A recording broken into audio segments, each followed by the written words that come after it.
कि मेरा पति जलकर भस्म हुआ, वो आपने वर दे दिया कि वो कृष्ण के पुत्र बनकर हमें मिल जाएंगे, वो हम मान रहे हैं, सब जानते हैं हम, ठीक है।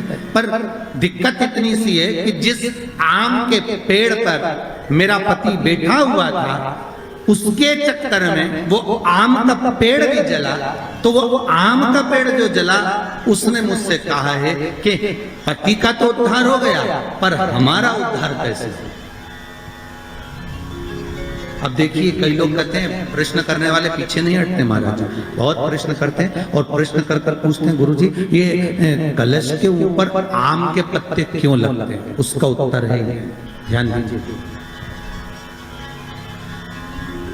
प्रश्न बहुत है तो उसके उत्तर भी बहुत है, बस उसको समझने वाला चाहिए। और आप लोगों को तो आज बहुत बहुत भगवान ने कृपा करी है, जो आप पहले दिन ही कलश स्थापना होती और पहले दिन ही आपको ये ज्ञान हो जाए कि बच्चे पूछे कि कलश क्यों रखा जाता है, कलश के ऊपर आम के पत्ते क्यों लगाए जाते हैं, कलश के ऊपर नारियल क्यों रखा जाता है, कलश के ऊपर 9 बार मोली क्यों बांधी जाती है, मोली मतलब लच्छा नाड़ा 9 बार क्यों लपेटा जाता है नारियल के ऊपर, कलश के ऊपर जब रखते हैं।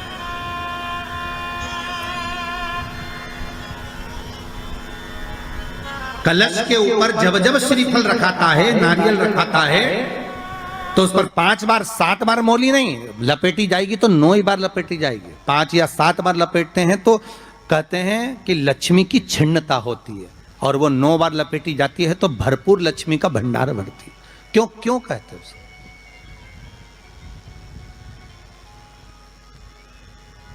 महाराज आम के पल्लव, तो मैं केवल आपसे इतना सा निवेदन करना चाहती हूँ, आपसे केवल इतना कहना चाहती हूँ कि प्रभु मेरे मन का संशय मिटा दीजिए, और जो आम का वृक्ष मेरे पति के साथ जलकर भस्म हुआ है, उसकी विनती को आप स्वीकार कर लीजिए, आप उसके लिए भी कुछ कृपा कर दीजिए।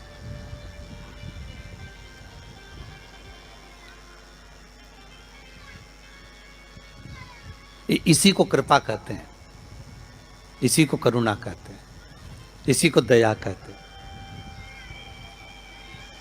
भगवान बोले अब आप आई हो रति, ठीक है, मांगो क्या चाहिए, बस इतनी कृपा कर दीजिए कि आम के वृक्ष का भी उद्धार कर दो।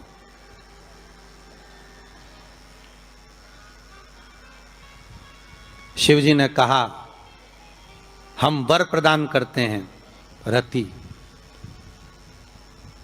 जहां शिव और शक्ति है, जहां 33 कोटि देवता इस कलश के अंदर विराजमान होंगे, उस जगह पर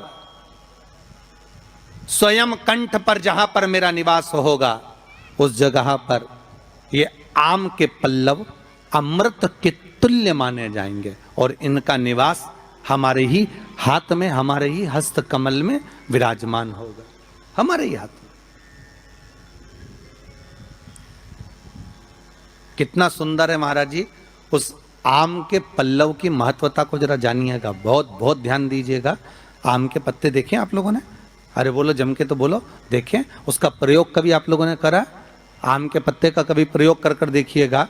अभी तो नवरात्रि चल रही है, नवरात्रे में जब 5वां दिन नवरात्रे का रहे, चैत्री नवरात्रे का 5वां दिन रहे, और मान लो कि आपके घर में किसी बच्चे की, लड़के की या लड़की का या मंगल विवाह नहीं हो रहा हो, या शादी नहीं हो रही हो, या उस लड़के लड़की के लिए बहुत प्रयास कर लिया आपने और उसकी शादी हो ही नहीं रही, अथक प्रयास आपने कर लिया और उसका मंगल विवाह नहीं हो रहा, तो ये देवी भागवत में स्पष्ट कहा गया है, देवी भागवत में वर्णन किया गया है, देवी भागवत में वर्णित किया गया, और देवी भागवत में कहा गया कि आम का जो पत्ते होते हैं, आम का जो पत्ता होता है, आम का जो पल्लव होता है, उस आम के पत्ते पर हल्दी और सिंदूर,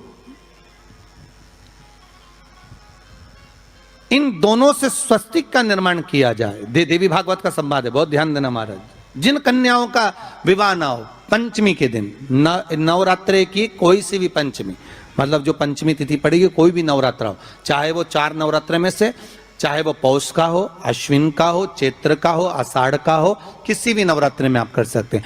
एक पान के पत्ते पर, एक ही पत्ते पर जो दो स्वस्तिक बनेंगे, एक हल्दी का बनेगा, एक सिंदूर का बनेगा। बस अंतर इतना है, जो हल्दी का स्वस्तिक है उस पर कंकु के चावल अर्थात रौली के चावल, रौली कुंकू के चावल रखना है, और जो सिंदूर का है उस पे हल्दी के चावल रखना है। इतना रखकर जिस लड़का लड़की का विवाह नहीं होता उसकी हथेली पर रखकर उसका नाम और गोत्र बोलकर महाराज उसको ले जाकर नीम के पेड़ के नीचे उसको रख दिया जाता है। मात्र 3.5 या 4 महीने ऐसे रहते हैं जिसके अंदर उस लड़का लड़की का विवाह पक्का हो जाता है। जिसका विवाह नहीं होता केवल उसी के लिए, जिसका मंगल विवाह ना हो रहा, आम के पल्लव में शिव का वर प्रदान है, आम के पल्लव में शंकर का आशीर्वाद, आम के पल्लव में शिव का आशीर्वाद।